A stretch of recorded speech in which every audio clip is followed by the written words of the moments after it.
Good morning po, ma'am.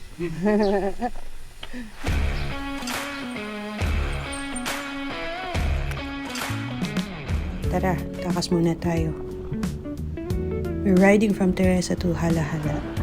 And this is actually my first long ride too, so medyo exciting. The weather was perfect this morning.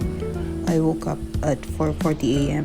and left the house around 5:15. Our meet up was at 5:30 a.m. in Morong kasama yung pinsan ko. Late upload na rin pala to.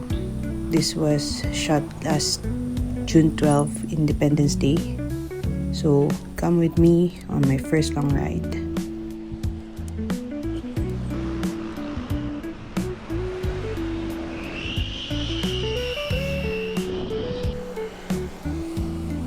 Since long ride nga to, easy pace lang muna tayo.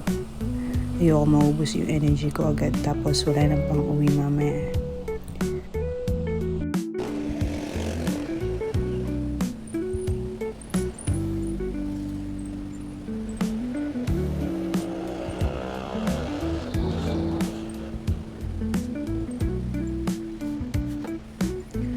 Usually, wala masyadong traffic sa part na to. Dapat dire-diretso lang sana tayo dito pero may tumigil kasi dun sa traffic light kaya medyo nahirapan tayo sumingit. Buti nakausad din agad. Lagot na naman tayo sa ate ko pag nakita niya yung pagsingit-singit ko na ganito.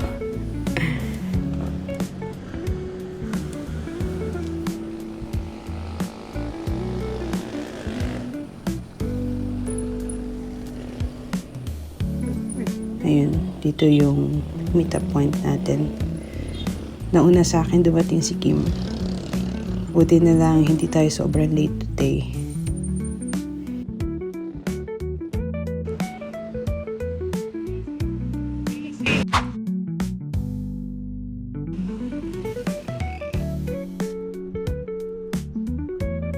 And just like that, nasa Barasa tayo.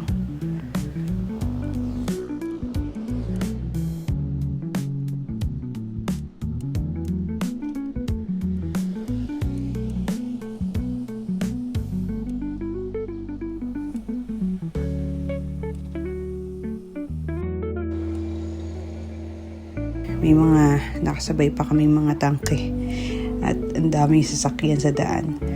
Mukhang may event yata sa munisipyo kaya medyo busy yung paligid.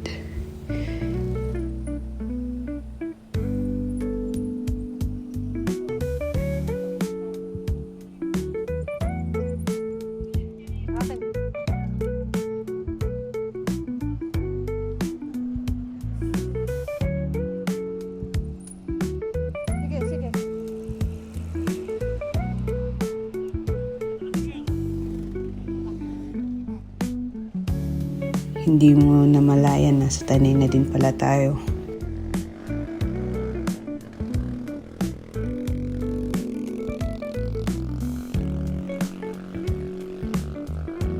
Ayun, we had to avoid the town proper because some roads were closed.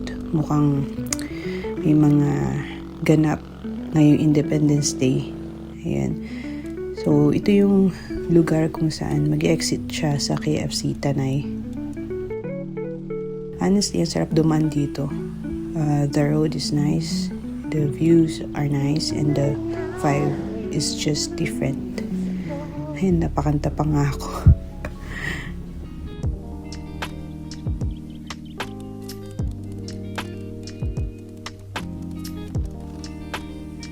May konting rough sections lang pero kaya naman.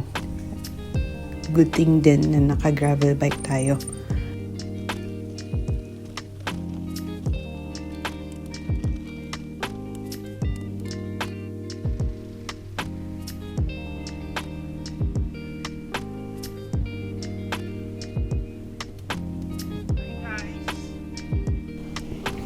Ang bilis ng jump, nasa pedalya na tayo.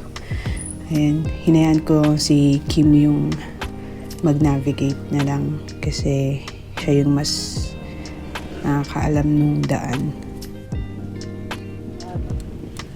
He was also planning to stop at 7-Eleven before kami umakyat ng Yakat para makapagkape muna.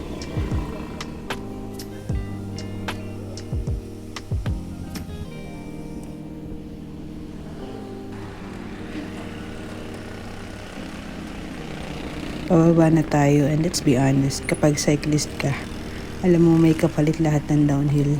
Pero sa ngayon, i-enjoy muna natin to. Problemahin na lang natin mamaya yung ahon.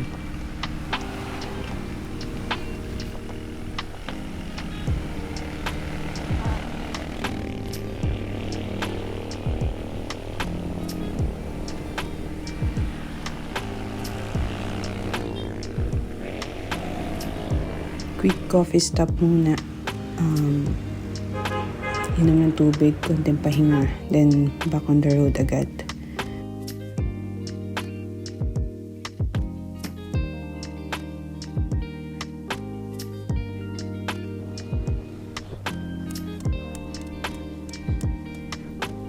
Here we go. Welcome to Yakat Pililya. Start na ng ahon. Ito yung part na medyo tinatanong mo na yung sarili mo kung bakit mo ginagawa to. Tapos yung utak mo nagiging life coach na. Sasabihin yan, konti na lang. Kaya mo yan. Madami kang kinain kagabi, burn mo yan.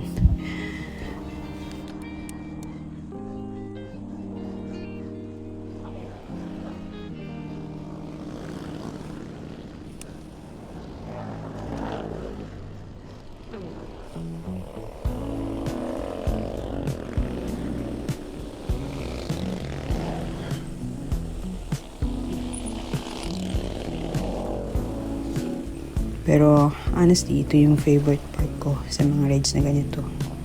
Yung view, yung katahimikan. The feeling na ang liit ng mga problema mo compared sa lawak ng mundo.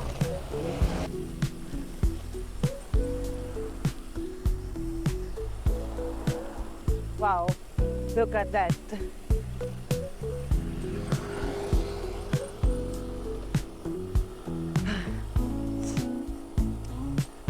Ang ganda ng mundo, no?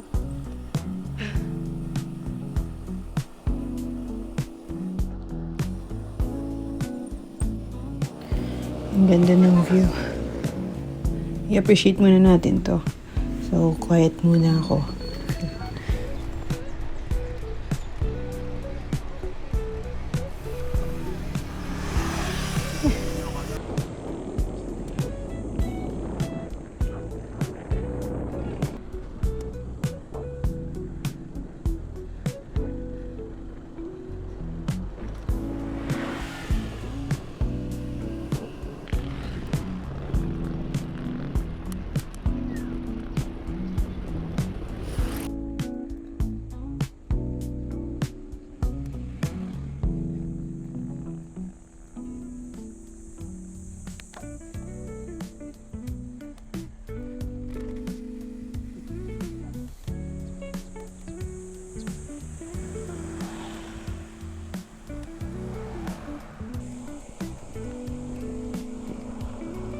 Okay.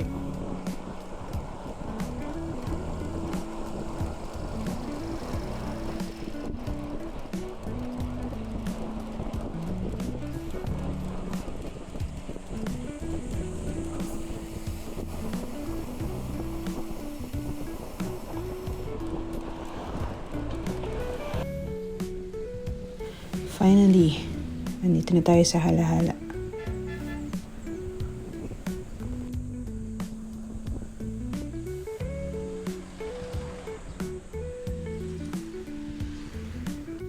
Liko muna tayo dito.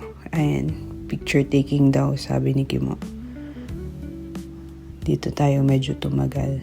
Ayan, tingnan nyo na lang kung ano yung mga itsura namin dito.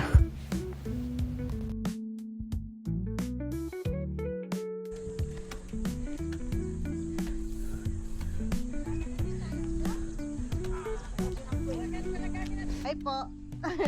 Good morning.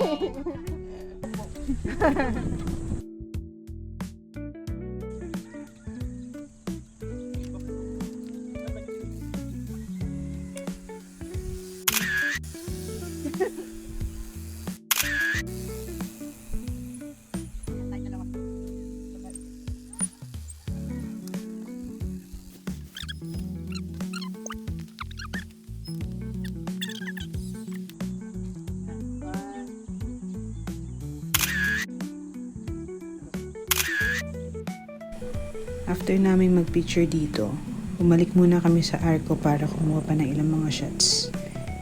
And then, umuwi na rin kaagad.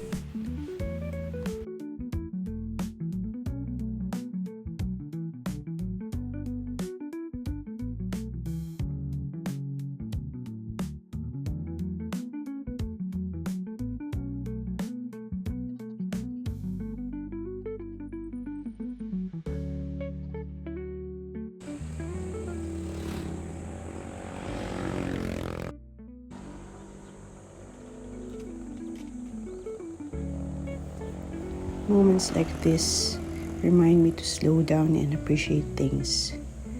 I thank God kasi kaya ko pa rin gawin to.